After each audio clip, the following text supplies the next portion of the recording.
And so I took a little bit of personal money. I bought some mining machines, and I was like, all right, cool. Like, let's see what happens. I think I took $50,000. I literally, I've actually never said this publicly. I sold my Facebook stock and took a portion of it, went and did this, and then put the rest in my bank account. And like, you know, there's some irony in selling Facebook stock for crypto, where the Winklevosses are, you know, reigning. But we'll talk about that later. And so I started mining, and like immediately I was like, oh my God, this is like amazing. Like literally, it was just like this cash flow machine.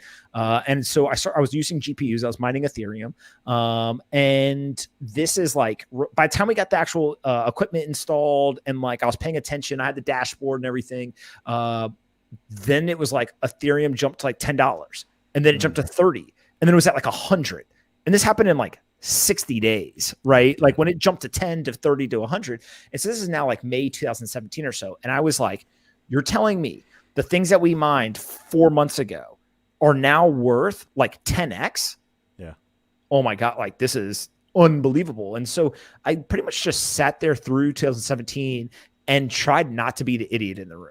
Like I tried to avoid all the scams, all the ICO stuff, like everything that didn't feel right to me. I just said like, I don't know enough. So like, I'm just going to stick to the things I understand. And that was mining and Bitcoin.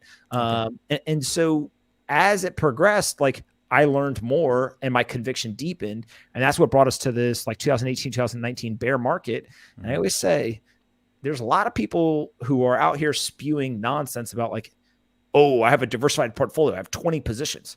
Like, who has 20 good ideas? There's nobody I've ever met that has 20 good ideas. Like, you are full of shit. You literally don't know what you're doing, and that's why you're so diversified. And so I said, there is literally one thing that I have incredibly deep conviction on, and it was Bitcoin. And so I waited, and in December of 2018, I took 50% of my net worth when the market hit around $3,000. And Timing. So, okay. Hold on. This is important. This is actually a very important detail. Yeah. So in 2017, everything was just going up, and I didn't understand it really well, right? So it was just like, we're gonna just pick a number, you know, way up there, and like we'll hit that, you know, tomorrow. And so as I learned more and more about it, I actually had to swallow my pride and come out and publicly. It was August of, I think, 28th or 24th of 2018. I wrote this letter publicly, and I said, "Hey, I was wrong. I with 100% believe that Bitcoin is one day going to hit 50,000, 100,000, whatever. I'm off on the timing. We're going down." And Bitcoin had already dropped from like 20,000 to like 6,500. Everyone thought that was the bottom. And I basically said, it's going to hit 3K before it goes to 10K. Right. And so I just waited. The other detail that's really important here is we had gone out, me, Jason, and a third partner, Mark Yusko, and we had raised money for a fund, and it was anchored by 2 US public pensions. And so these public pensions had given us money for crypto and Bitcoin stuff. And we were sitting on the cash, and we were investing in companies, but we knew that we were going to put about 15 to 20% into Bitcoin. And we were just sitting, waiting.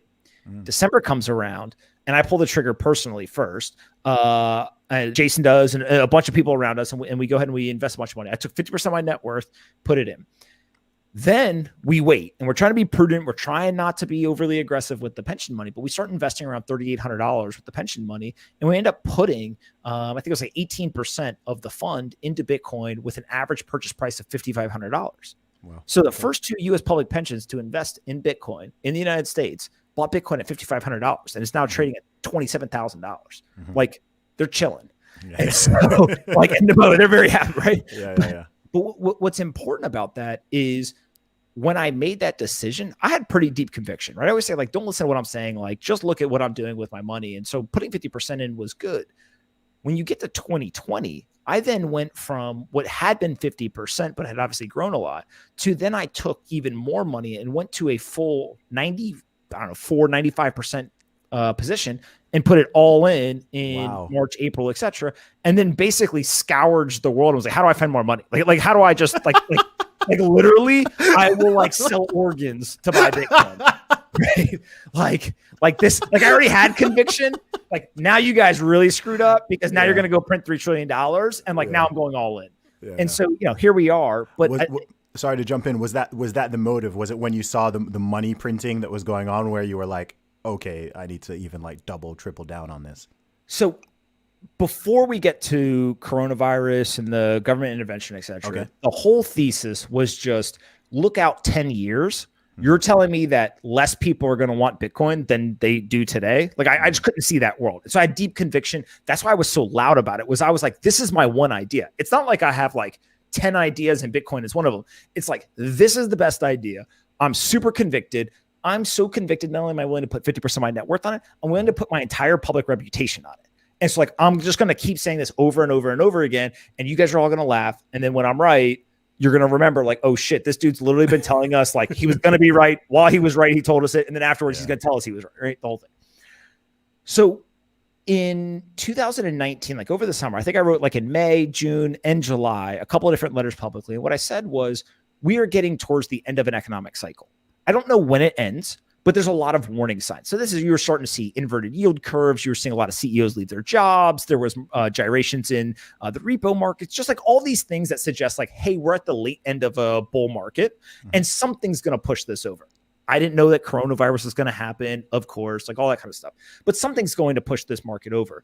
And so when that started to happen in March, or like February into March, all of a sudden it became very obvious because back in May and June, I had been writing saying, look, whenever the market turns over, the government is addicted to stimulus. They're going to have to step in. They're going to have to put interest rates down. They're going to have to print money. Now, what I didn't perceive was one, how big the like popping of the bubble was going to be in terms of coronavirus, government lockdowns, and complete shutting down the global economy.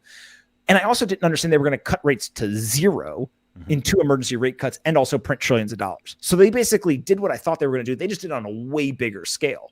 And so when I realized like, oh my God, they're going to cut rates to zero and they're going to print trillions of dollars. And this is all going to coincide with this Bitcoin halving. There's basically going to be a supply shock and a demand shock at the same time. That's going to create this like rocket fuel for this thing. And so when I saw that, I just said, you know, screw it. I'm 32 years old. If I lose everything, I'll make it back. But like, I promise you, I'm not going to sit around and be like, oh, I knew this was going to happen. And then I like didn't take the full, you know, grand slam swing. And so, you know, again, knock on wood. It's not, we're not out of the woods yet, but looks like that was a pretty good decision so far. Jeez. And so we'll see where we go from here. Pomp is having a great year. No, but dude, that's balls, man. Like that's really literally putting your money where your mouth is. Right. A lot of people talk, a lot of people speculate, a lot of people, oh, you know, I knew Facebook was going to do well, but, you know, I didn't buy any because, oh, I knew that was going to happen, but I didn't put any money on it, whatever. Like I really, really admire someone who has that kind of conviction and will lead by example, right? Rather than just talking, is actually willing to put something on their line, not just financially, but also reputation, and just be like, look, this is what it is.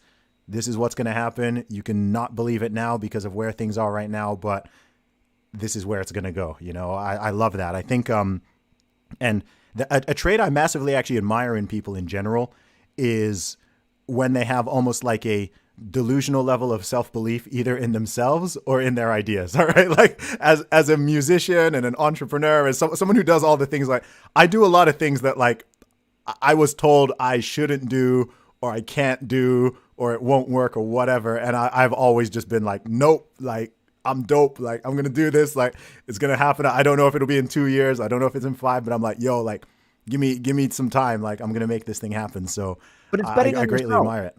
That's the whole thing. It's betting on yourself, right? Yeah. And I think that we live in this world where people constantly want to preach this idea of like, Zuby, what do you know? Like, you can't be right. Like, look at these other people. Like, emulate what other people are doing. Use their ideas, right? Like, it's very much almost this like it's become a virtue signaling type event of like, you can't possibly think you have the answers.